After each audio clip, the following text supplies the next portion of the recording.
భారతదేశ వ్యాప్తంగా దాదాపు 250 చోట్ల బుధవారం నాడు డ్రిల్స్ నిర్వహించనున్నారు. సివిల్ డిఫెన్స్ డ్రిల్స్గా వీటిని చెప్తున్నారు.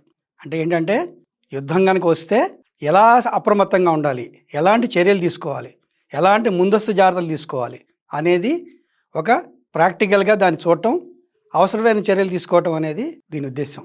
మీకు తెలుసు, పహల్గామ్ దాడుల అనంతరం భారత్ పాకిస్తాన్ మీద తీవ్రమైన ఆంక్షలను విధించింది, సింధు జలాల రాకపోకల్ని నియంత్రించింది.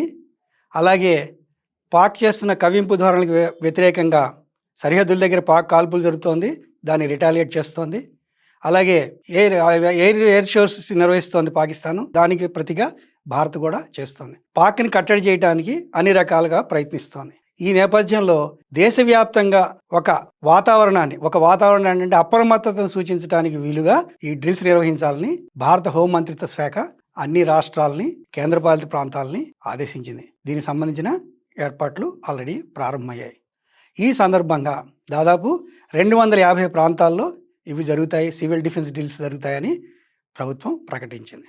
ఎక్కడెక్కడ జరుగుతాయి అంటే ఏంటంటే, మామూలుగా అంతర్జాతీయ సరిహద్దు ప్రాంతాలు చాలా తీవ్రమైన వాటిగా పరిగణిస్తారు. అంటే ఎక్కువ ముప్పు ఉంటుందన్నమాట. ఒకవేళ పాకిస్తాన్ కనుక మనకు దాడులు చేస్తే, పాకిస్తాన్ భారత్కి సరిహద్దుగా ఉన్న రాష్ట్రాలు, అంటే అది పంజాబ్ కావచ్చు, రాజస్థాన్ కావచ్చు, గుజరాత్ కావచ్చు, ఇతర ప్రాంతాలు కావచ్చు, ఇవి అత్యంత కీలకమైన ప్రాంతాలుగా ప్రభుత్వం భావిస్తోంది. అలాగే మన అణు విద్యుత్ కేంద్రాలు, డిఫెన్స్కి సంబంధించిన, రక్షణకు సంబంధించిన, ఉత్పత్తి సంబంధించిన DRDO సంస్థలు, ఇతర కీలకమైన వాటిని ఒకటిగా పరిగణిస్తారు. అలాగే తీర ప్రాంతాలను ఒకటిగా పరిగణిస్తారు.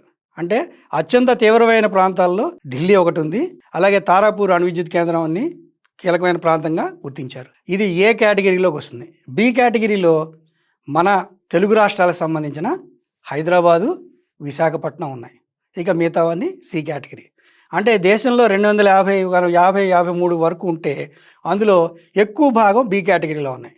అంటే అత్యంత తీవ్రమైనవి కావు, అత్యంత బలమైనవి కాకుండా మిడిల్. సో ఈ అప్రమత్తత అనేది చాలా తీవ్రంగా ఉంటుంది. తీవ్రంగా అయింది సెన్స్ ఏంటంటే, అప్రమత్తత మరింత జాగ్రత్తగా తీసుకోవడానికి బి సెంటర్ని బాగా ఫోకస్ చేస్తున్నారు.